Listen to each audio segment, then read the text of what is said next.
Trèo lên xe đi em. Trèo lên và còn không thì em đứng ở đây em nhìn vào điện thoại của anh là thấy rõ nhất.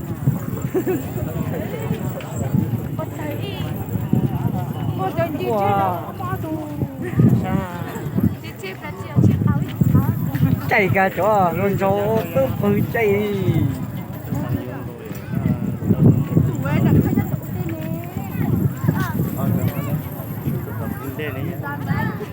Thả xe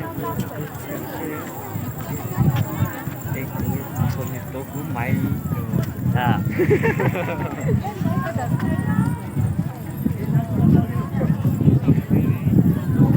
Chi là con điện sẽ sát thôi không ạ. Xinh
rồi.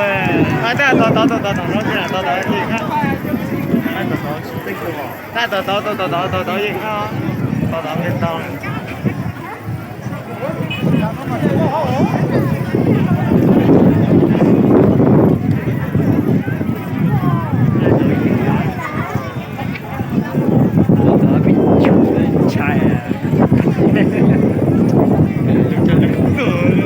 Trái.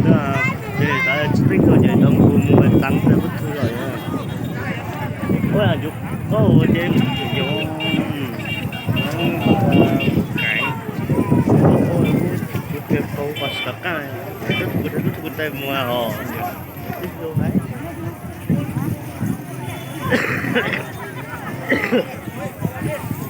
hàng ý thế là quan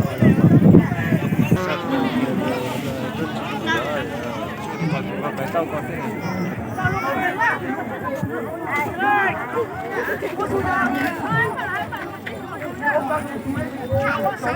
bú lê mua sao